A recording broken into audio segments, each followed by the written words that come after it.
and informative. A very beautiful morning to you and welcome to the News Machine, the Artist News Magazine show on radio, and we are reaching you from our Hot FM stations in Lagos on 93.3 FM, Hot FM Abuja 98.3 FM, and Hot FM Owerri 99.5 FM, 7 a.m. to 7:15 a.m., Monday to Friday. I am Victor Eze. This morning on the News Machine, here are some top headlines. Subsidy removal, NLC TUC meet Senate leadership, and Kappa partners NAFDAC on regulation of fat and oil. The News Machine will be back after this message. Now you can get your news on. Hot, fresh, exciting, and exclusive. The News Machine. Reaching you at the same time in Lagos, Abuja, and Owerri. 3 states for the price of 1. Monday to Friday, 7 a.m. to 7:15 a.m. The News Machine. More than just news. Hot FM. We are more than just radio. Welcome back to the News Machine. The Nigerian Senate has met with the organized labor at the National Assembly complex in Abuja. The meeting was attended by the Senate President, Godswill Akpabio, and other principal officers of the Red Chamber. The President of the Nigerian Labour Congress (NLC), Comrade Joe Ajaero, and his Trade Union Congress (TUC) counterpart, Festus Oshifo, led leaders of organized labor to the meeting. Labour is pushing for a reduction in the pump price of petroleum following the removal of subsidy on the product. Comrade Joe Ajaero is NLC president. Transfer that the federal government mentioned following the 800 million loan from World Bank. As we talk today, nothing has happened there. We have not even perfected the list of the people who will benefit from this. Initially, we had issues when they said they are paying 50 million Nigerians 5,000 naira. And we said no. Even if you follow the report from Bureau of Statistics, it says that 133 million Nigerians are multidimensionally poor. This is Comrade Festus Oshifo, TUC president. Listen to the broadcast of Mr. President, the President of the Federal Republic of Nigeria. We listened to his broadcast. And when we had a meeting with him, we also told him that what he said is not far-reaching enough. Yes, we could take that as a baseline. But it is not far-reaching enough, and also the timeline that is also prescribed. Because you want to make intervention, as for this intervention, you are saying that it will come before the second quarter of 2024. How will Nigerians survive before then? Senate President Godswill Akpabio assured the aggrieved labor unions that the executive was working hard to reduce the sufferings of Nigerians. TUC president was speaking. He said that the president said he has saved 1 trillion in his speech, but the president did not tell you how many trillions he inherited as debts. So if somebody has inherited over 35 or 30 or 23 or 25 trillion as debt, and he saves 1 trillion, you will know that that goes to no issue. But he was just trying to emphasize that yes, we can do a lot. The NLC had last Wednesday led Nigerians out on a nationwide rally to protest the removal of fuel subsidy and policy initiatives of the current administration. There have been several campaigns against the use of unhealthy oil in the country. Most of these products are said to contain a high level of cholesterol, which increases the risk of cardiovascular diseases, leading to many deaths. To this end, the National Agency for Food and Drug Administration and Control, NAFDAC, has expressed optimism that Nigerians will enjoy better food quality and health following the recent gazette of the reviewed Fat, Oil and Food Containing Fat and Oil Regulation 2022 and the Prepackaged Food Labeling Regulation 2022.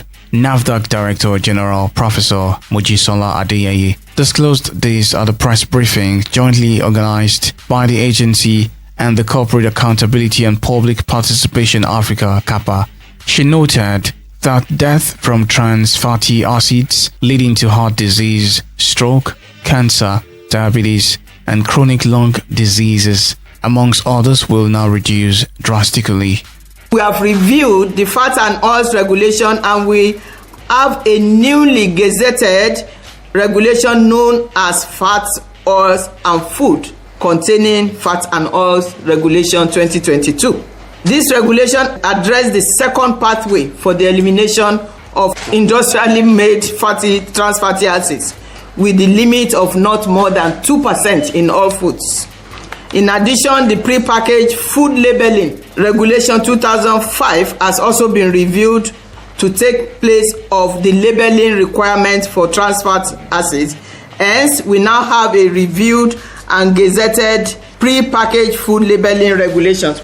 In a speech, Akinbode Oluwafemi, Executive Director of Corporate Accountability and Public Participation Africa, CAPA, said the media must continue to play a key role in educating the public on the contents of its regulations.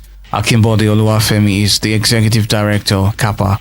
These have shown us that civil society can strongly partner with government to achieve a lot in this country. And when I mean a lot, I will also speak to what concerns your ministry, which is the areas of food policy. You mentioned sugar, you mentioned salt, and every other things that we consume. That we are ready as an organization to continue to partner with CAPA on all these areas and ensure that necessary policies and necessary regulations that will save Nigerians' public health are all in place. Atonda Olugbemiga is the Director of Food Safety, Federal Ministry of Health.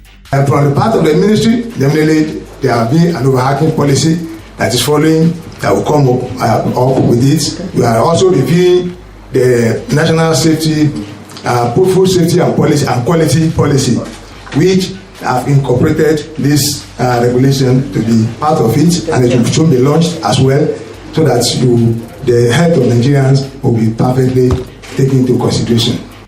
Dr. Jerome Mafeni works for Network for Health Equity and Development. If these regulations are well implemented and we stop having the wrong oils for the populace to use, the populace will be protected without them even knowing, without them even changing their lifestyles. So that's a wonderful thing that has happened with the coming into place of this regulation. The Fats, Oil and Food Containing Fat and Oil Regulation 2022 includes provisions on the scope of application, source of edible fat and oil, vitamin A fortification, additives and impurities. It also covers the labeling of fat and oil products, labeling limits and claims for trans fat and cholesterol, and penalties amongst others. Now it's time to gather trending stories from our News Machine studios at OFM 98.3 Abuja. Let's hook up with Abuja Report.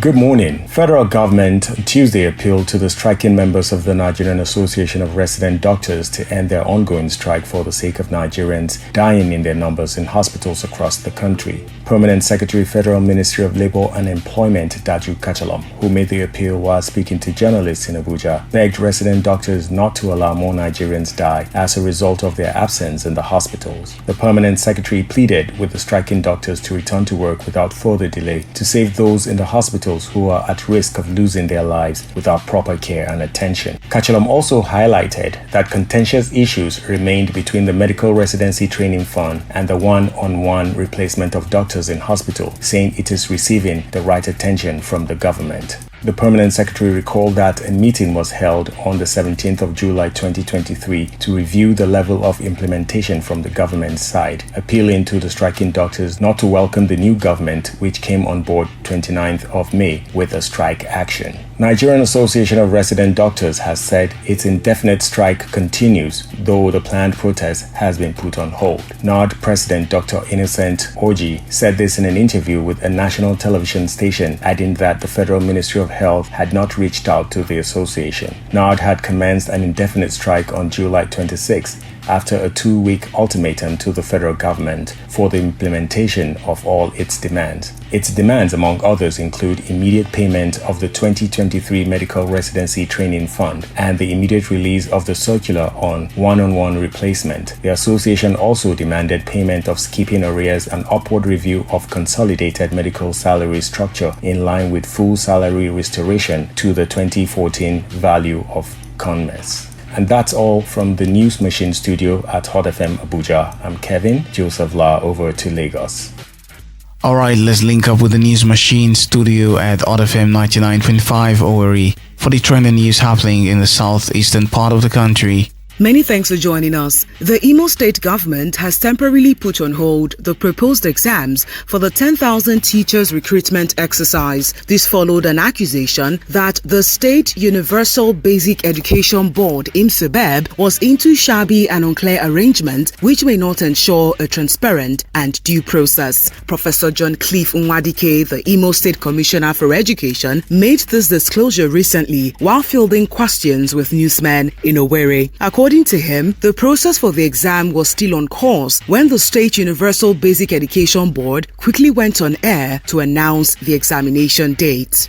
Abia State Governor Alex Oti has promised that the state government would assist the Federal Medical Center Umuahia complete its accident and emergency ward. The current accident and emergency ward is small and said to be ill-equipped to handle the large number of patients that are daily admitted to the facility, hence the construction of a new wing where work is currently ongoing. The Federal Medical Center Umuahia is arguably about the only functional public medical facility in Abia State to manage cases of emergency and other secondary and tertiary health cases. Oti used the opportunity of his visit to the hospital to empathize with patients receiving treatment for various cases. Responding, the Chief Medical Director, Professor Azubike Onyebuchi, thanked the governor for the gesture, describing both the offer of support to the establishment and footing of the medical bills of the patients as unprecedented. And finally, operatives of the Operation Clean and Healthy Anambra Brigade have demolished shanties and illegal structures at the Building Materials International Market, Ogidi, in Idemili North local government area of Anambra State. They stormed the market in large numbers on Wednesday and immediately started the demolition. The managing director of the OCHA Brigade, Mr. Celestin Anere, said that the exercise was aimed at clearing the illegal structures believed to be dens of hoodlums and criminals in the area. Anere said that the criminal elements have been terrorizing residents and traders who come to do transactions in the market and sometimes kidnapping and maiming innocent citizens.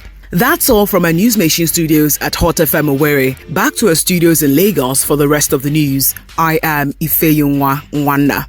You're still listening to the News Machine, reaching you from our Hot FM stations in Lagos, Abuja and Owerri, 7 a.m. to 7:15 a.m. Monday to Friday. Let's hear what correspondent Nestor Sunny has for us on Voices in the News. Governor Yahaya Bello on the Kogi State University. We have a senatorial district, Kogi West. Even though Lokoja, which is a part of Kogi West, is hosting Federal University in Kogi West, which is in Lokoja. But we're still desirous of fairness, equity, and justice to ensure that every part of the state is carried along as far as the educational system of the state is concerned.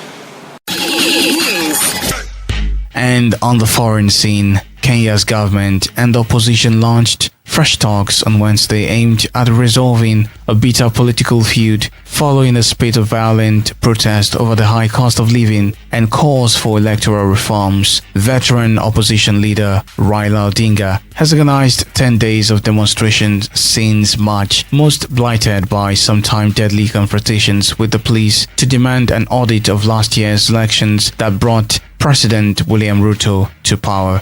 The unrest in one of East Africa's most stable democracies have provoked alarm at home and abroad and spurred calls for mediation to end the standoff. Remember, you can listen to more episodes of the News Machine and watch videos of news stories online at hotfm.ng. And that's a wrap on today's edition of the News Machine. Join us again tomorrow for a fresh edition. Do well to have a beautiful day.